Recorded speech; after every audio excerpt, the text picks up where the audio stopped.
Um, I just wanted to let you know our deputy has been released from the hospital. He's in good spirits. We're really excited that he was able to be released. He's very fortunate with the situation that's occurred. Um, Very sad that he did lose his eye. And, his family has been by his side the whole time. And we've asked the media to give them some privacy because the family has asked us to do that. And our, Deputy Berkey as well is also asking some privacy. We're happy to answer whatever questions we can regarding them, so you don't have to reach out, at least for now. So, once they start to recover, they may decide they wanted to speak as well. We do also want to thank Intermountain Medical Center. They helped us do an honor cordon today, where when Deputy Gossett walked out, we were able to honor him with about approximately over 100 officers, deputies, and police officers. And it was, very, very heartwarming, and just wanted to show him that he has support from our office and other law enforcement agencies. And we will provide you with either a photo or a video from that event. We tend to like to do those so they know that they do have that support. And other than that, I can take some of your questions right now. Just know that there's some things I can't answer due to it's still under investigation. Is he up and talking, and he's able to, what's his condition? I mean, the prognosis, I guess. He actually is up and he's talking. He has been talking the whole time, other than the surgery piece. He's an individual that is in very good spirits. I know it's a challenge and a struggle for him, but today he was able to stand and walk from his wheelchair because he saw so many law enforcement there to honor him that he got up and walked, and Deputy Berkey walked with him. So it was a very touching thing today that went on, and we just want to make sure that he knows that he's supported by our agency, by law enforcement as a whole. Were you there for that moment, Rosie? I was not there, but we had plenty of chiefs there, and we had plenty of sheriff's office employees. Like I said, over 100 showed up. But emotionally for you to see your two deputies who were both came very close to dying and shot, to then walk out of the hospital, what was your emotion seeing? Well, for my emotions, it's been up and down from day one. It's hard when you're a leader and you feel, I feel like I'm a mother over all these deputies, and something like this happens. It's a challenge, but at the same time, I know that I am the leader, and I have to be strong and give that strength to all of our office and make sure that they know that I support them. There are events that I won't be able to attend because I have other things that I have to get done. But it's all important to keep operations going. And at the same time, it's important to reach out to the deputies and let them know I care. And yesterday I did that, and I'll continue to do that every day. It's just, for me, it's heartwarming to know that they know that we care about them.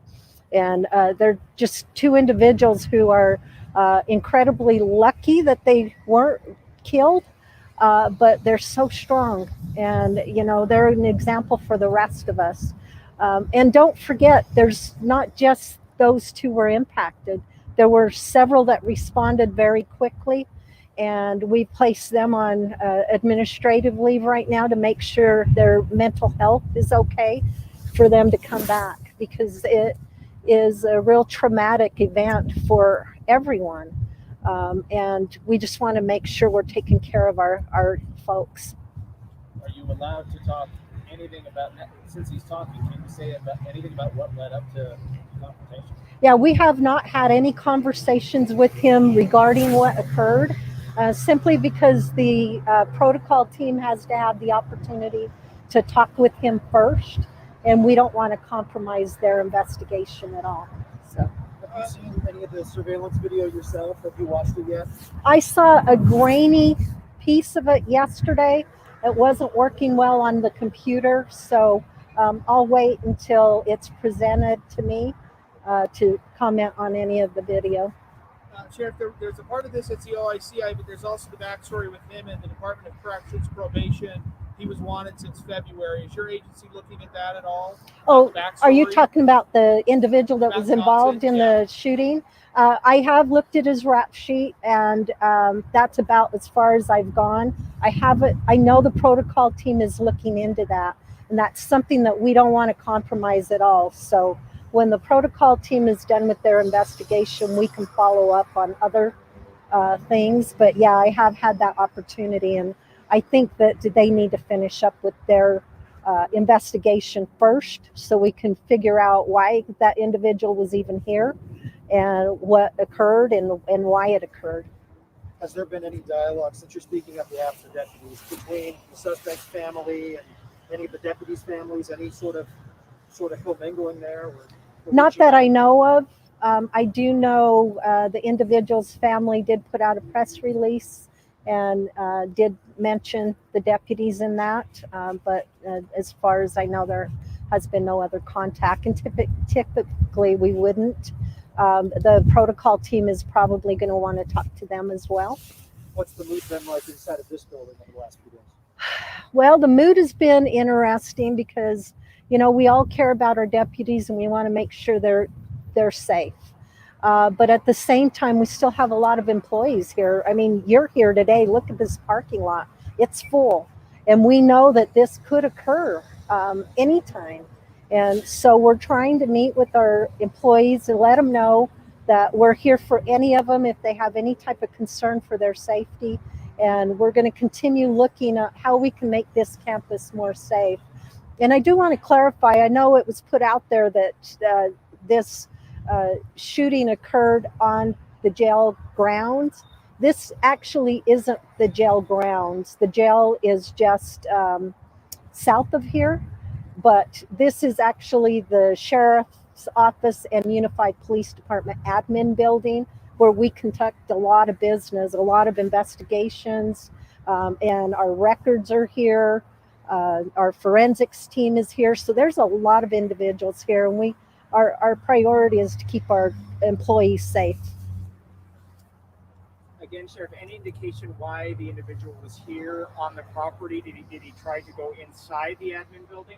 I don't know that. It was Saturday, so not a lot of people were here, and I don't know. The only information I have received so far is that he was there laying on the ground and they went to check on him. I don't know anything other than that. I know you mentioned these are on routine campus patrols. Have those continued since this incident? Absolutely, yeah. Though, and they will continue to occur. That's important to us. It continues all weekend during the week as well. We typically do that to try to make sure that our employees that are working from this building 24/7 are safe. Sheriff, could you talk more about each deputy and their road to recovery? One was released on Saturday, one today, but the wounds do seem different. Maybe the road to recovery different for both of them. Well, yes, of course. I think not just their physical recovery, their mental recovery is going to be a challenge as well. They've both been involved in a very traumatic incident. They're so strong, though. And I don't know the future medical piece for either one of them, but I would imagine it's going to be a while before they actually are able to heal. Um, our deputy lost an eye, and that's really devastating to him, his family, and all of our organization. But we're here for him. We're going to make sure he understands that, and he has our full support. And the fact that he stood up from a wheelchair today and walked with Deputy Berkey is a big deal. Yeah, that tells you how strong he is, and he's dedicated, and he wants to continue on. Yeah. On Saturday, during the initial information release, You had mentioned that because of the items that the individual had, it was believed he was homeless. Has anything changed about that part of the investigation? I haven't heard anything from the investigators, and I haven't reached out to them. I want them to be able to do their investigation without, any interference. So I made that comment because there were some items there that it appeared that he possibly was, either homeless or in a transit situation where he was going somewhere with all his belongings. But other than that, I don't know that for sure. Does an incident like this make you want to secure your grounds a little bit differently in the future? Has that conversation come up? I know it's very fresh, but no fencing, kind of an open area, that sort of thing. Yeah, absolutely. We've been thinking about this for a long time, and we did put a budget request in last year, for more security, because it's not just what occurred here this weekend, it's the climate against law enforcement right now. And we have to make sure that we do everything we can to protect our employees. I hope people understand that law enforcement, it's not just police officers and armed police officers. Our law enforcement family is our civilians too. And these are individuals who do not have a weapon and they don't carry a weapon. They're not wearing vests. And our priority is them as well, because we can't do our job without our civilian staff. And they're very important to us. So, yeah, we are going to continue looking at more security and more surveillance cameras. So.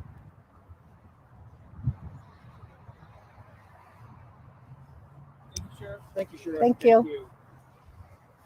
Thank you for taking the time. Thank you. Yeah, you'll have to help me out. I don't know whose is whose. So. Here's one.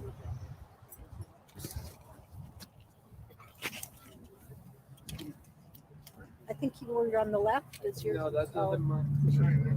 Yep. Thank you.